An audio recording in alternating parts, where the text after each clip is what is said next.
Hey guys, it's Meredith here, the Betterment Babe, with my third um, video blog episode where I want to share a story about one of the very first times that I actually understood that I manifested something.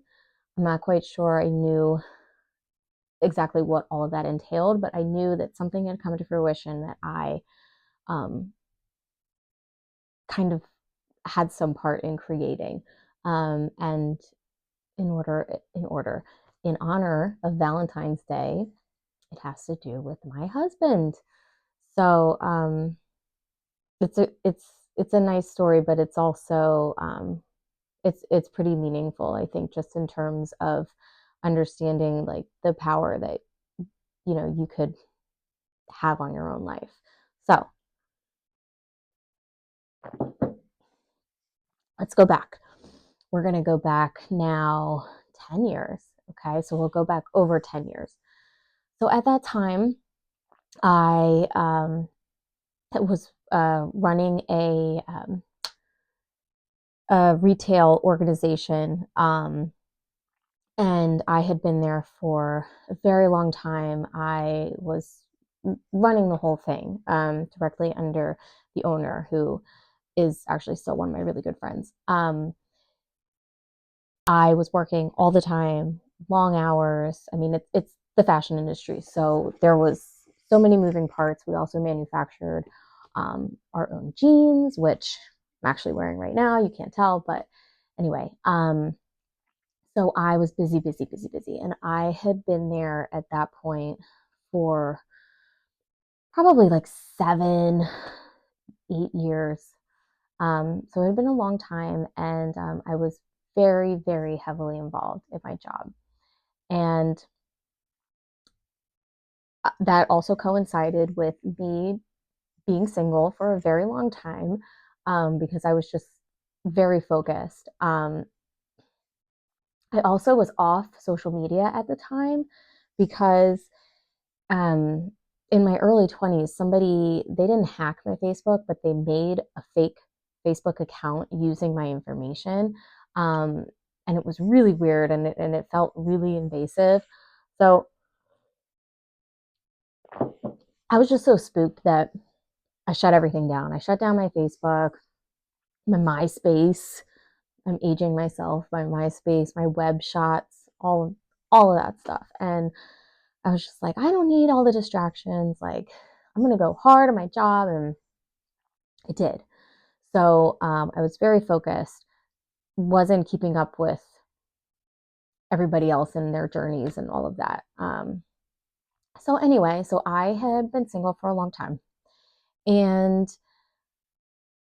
as I was approaching 30, I would say, I guess around 28, 28 and a half, I started, I think I went back on Facebook. Like I just kind of, I had sort of opened it to see what's going on and then closed it throughout the years. But I think that was the time I kind of opened it and stayed on it. And I remember kind of just like going on there and seeing everybody sort of growing their families, like being married and having babies. And I, I was just kind of like, whoa, wow. Yeah, no, I guess this is the time, right? So of course I naturally was comparing. I was feeling, you know, like I want that, right? So I started like the online dating thing, and I was terrible. I was just terrible at that. Even my mom told me, she's like, "You're not doing this right," because I was so. I, in hindsight, I realized I was looking for every single excuse in the book to not have to go on any dates because I was just like, it was not my comfort zone. My ego was in my face telling me like, you don't need to do this. Why are you doing this? Da, da, da. So I think in that period, I might have gone on 2 in-person dates that obviously, well, not obviously to you, but ultimately never went anywhere. Um, so that was just, is what it is. Um, and then as I got closer to 30, my mom and I planned a trip to Italy for in honor of my 30th birthday. And I was super excited. This was something really special for her and I to do. And we went for 2 weeks. And when I was in Italy, I let myself really just let go in terms of I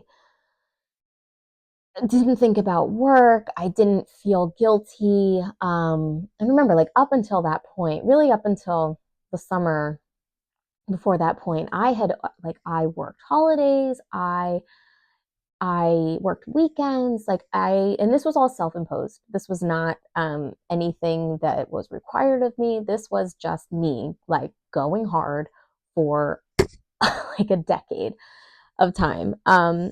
And so I kind of gave myself the mental okay, like you're in another country. This is a once in a lifetime opportunity. Like breathe, girl. And so I did. And so I breathed, and my mom and I had such a great time. And one of the things that I knew we were doing was visiting Padua, which is the city where St. Anthony's tomb is located. And St. Anthony, I'm I'm not religious in terms of like organized religion, right? I'm spiritual, but I'm not religious. But one of the things that my mom and I have always, talked about was Saint Anthony, right? He's the patron saint of lost objects, and so for my whole life, it's you lost something, oh, pray to Saint Anthony. And P.S. He's always there. Saint Anthony is like my boy. I love him. He's always had my back. So anytime you lose something, dear Saint Anthony, please come around. Something's been lost that can't be found, and you think about it. And I guarantee you, within like the next day or two, you'll find it. So you can thank me for that tip later. Anyway, um, so I knew we were going, and this was big because I knew what I was going to pray for, wish for, and that was in in summary, like I'm ready for the next step. I'm ready to not be alone. I'm ready to be open, and allow myself um, a partner, future, all those things. And I remember as we were approaching the tomb itself inside this cathedral, I was obsessing in my head. I was like, oh my God, I need to say the right thing. Like, how am I going to know if I'm going to say the right thing? Like, I was obsessing. So I get up there, and you touch his tomb, and you're able to like walk around the tomb while you're touching it. And I said to myself, I'm ready, I'm ready, I'm ready, I'm ready. And I just remember repeating that because all of the other stuff, I just couldn't think. I just couldn't like repeat all of that stuff. So I'm ready, I'm ready, I'm ready. Walk around, walk around, I say it. I still remember this. It's wild. So we get done. I think I said to my mom, I was like, how do I know if I did it right? I don't know if I did it right. Do you think you can mess up something like this? And she's sitting there, oh my gosh. So anyway, I used to be a very anxious person, if you can't tell. So we did that, and had an amazing rest of the trip.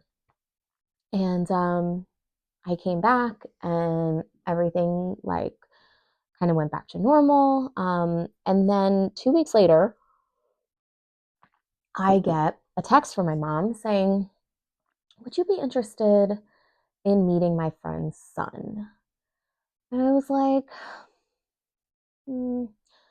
what does he look like?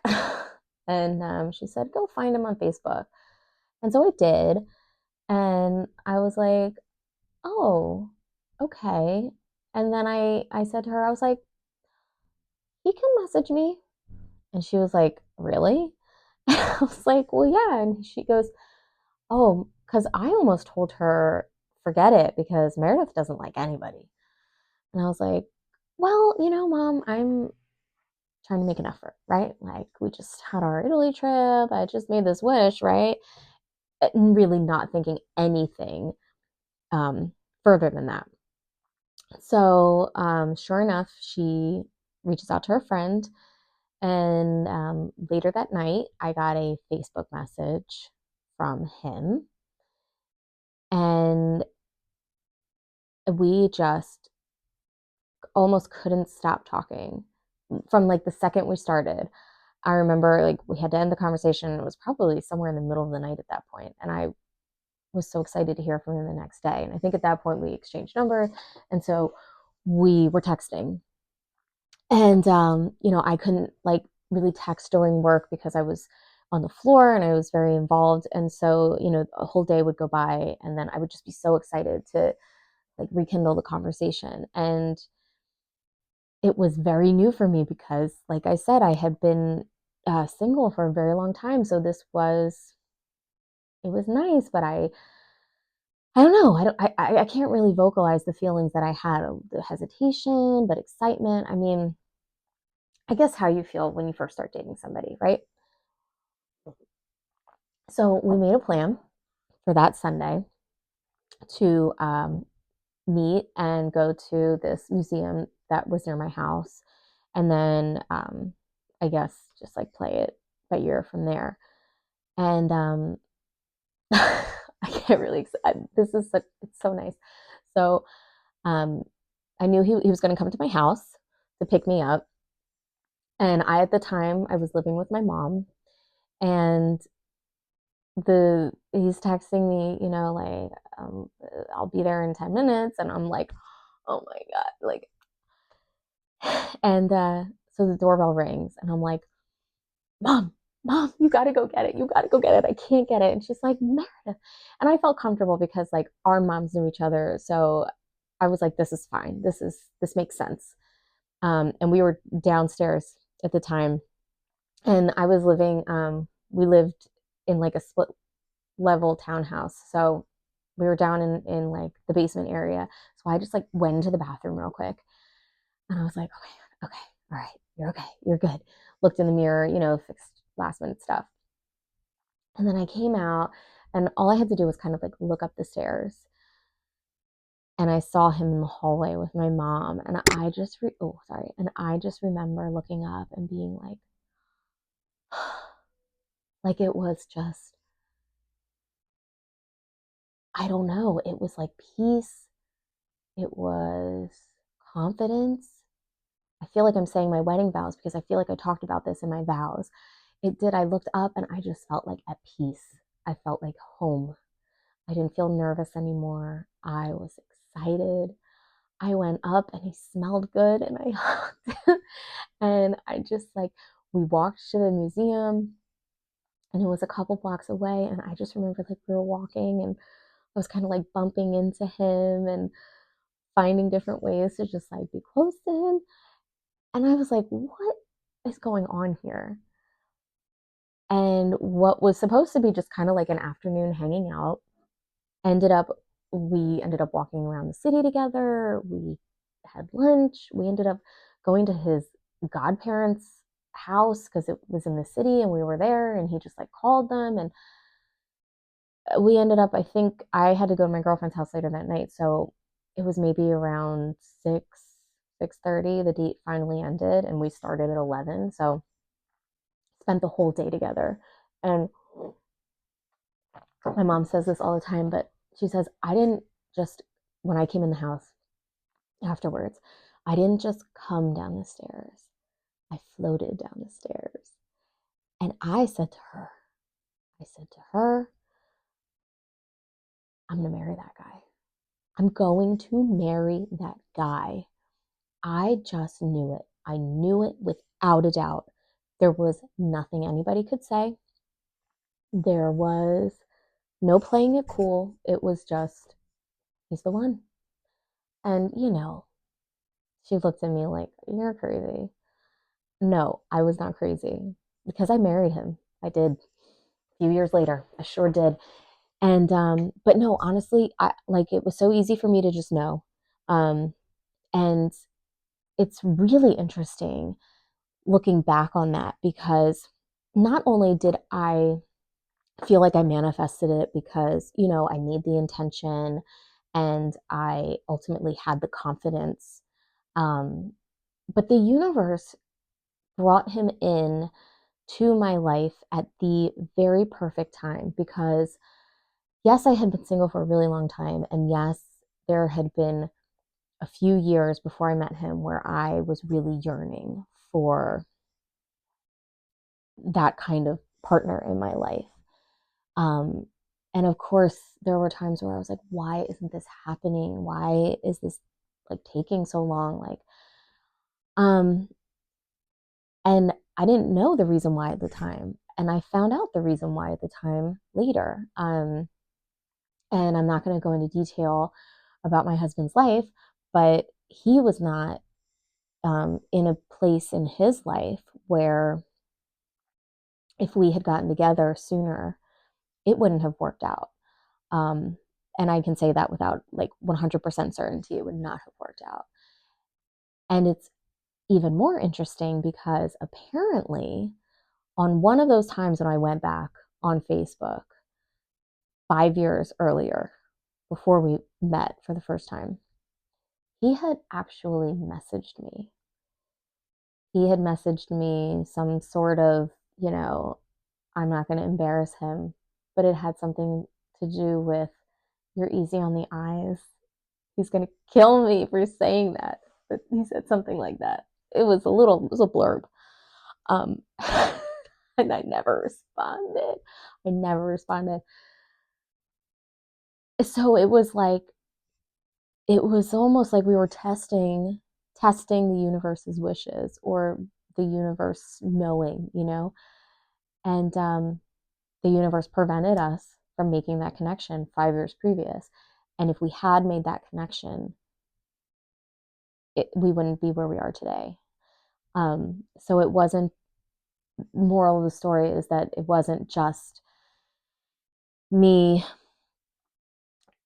you know, manifesting him. It was the universe bringing us together at the very best time for us to be able to build a future together and ultimately have our two perfect children and this incredibly amazing, beautiful life that I am so utterly grateful for. And I'm just so excited to continue building on. So um, keep manifesting because it works, and have the confidence. Just have the confidence, because that is the game changer. And I do have to remind myself of that, obviously, because there are things that we all know I am in the process of manifesting. And, but I feel confident. I feel confident. And I've been telling my husband for like the past couple of weeks, I'm like, seriously, you can't talk to me for the next few weeks because I don't need the logic and the financial, you know, numbers in front of my face. I just need the confidence. So have the confidence, believe in your intentions and your desires, and have patience, because the universe knows best. So if you're feeling impatient, when is this going to happen? When is this going to happen? You don't have to worry about that. Just know that it is going to happen. I promise you, it's not just talk. I am living proof.